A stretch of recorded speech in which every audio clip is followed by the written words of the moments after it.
ASEAN city অর্থনীতি খবর। ব্যাংকগুলোর একক গ্রাহক ঋণ সীমা সমন্বয়ের সময়সীমা দীর্ঘমেয়াদে বাড়ানো হবে বলে নিশ্চিত করেছে বাংলাদেশ ব্যাংক। আর একই সাথে শেয়ার লেনদেন নিষ্পত্তির সময় একদিন কমানোর ব্যাপারেও সিদ্ধান্ত নিয়েছে নিয়ন্ত্রক সংস্থা এসিসি। সকালে পুঁজিবাজার পরামর্শক এবং সমন্বয় কমিটির এক বৈঠক শেষে এসব কথা বলা হয়। এদিকে এই বৈঠকের পরও পতনের ধারা থেকে বের হতে পারেনি দেশের শেয়ার বাজার। হাসিফ হাসানের রিপোর্ট। বাংলাদেশ ব্যাংক, অর্থ মন্ত্রণালয়, এসএসসি এবং 2 স্টক এক্সচেঞ্জ বৈঠকে বসে মূলত কিভাবে শেয়ারের অব্যাহত দরপতন ঠেকানো যায় তা নিয়ে। বৈঠকে সুপারিশ করা হয় ব্যাংকগুলোর একক ঋণ সমন্বয়ের সময়সীমা বাড়ানোর, লেনদেন নিষ্পত্তির সময়সীমা একদিন কমিয়ে আনা, ব্রোকারেজ হাউসের শাখা খোলার অনুমোদন দেয়া, জীবন বীমা কোম্পানির লাইফ ফান্ড বিনিয়োগে নিয়ে আসা, সিডিবিএল এর চার্জ কমিয়ে আনা, সব কোম্পানির শেয়ারের মার্কেট লট 100 করা এবং বাংলাদেশ ফান্ড ও মিউচুয়াল ফান্ডের সম্পৃক্ততা বাড়ানোর।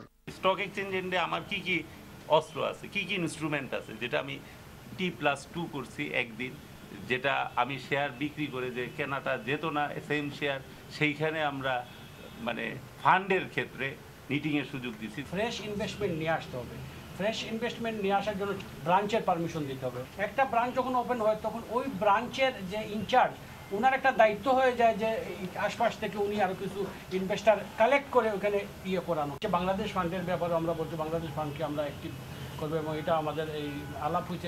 যেহেতু লেনদেন নিষ্পত্তির সময় কমানোর জন্য আইন পরিবর্তন করতে হবে, তাই এটি খুব শীঘ্রই হচ্ছে না।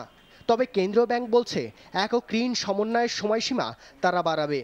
এখন এই যে মার্কেটের অবস্থা, সেটার কথা চিন্তা করে বিভিন্ন স্টেক হোল্ডারদের দাবি এবং সরকারের ইচ্ছা এবং আমরা ক্যাপিটাল মার্কেটের স্থিতিশীলতা অক্ষুণ্ণ রাখার স্বার্থে কেন্দ্রীয় ব্যাংকের তরফ থেকে আমরা আজকে এটা বলে গেছি যে প্রয়োজনের নিরিখে আরও সময়সীমা বর্ধিত করা হবে, সিঙ্গেল বড়র এক্সপোজার লিমিটের মধ্যে নামিয়ে আনা।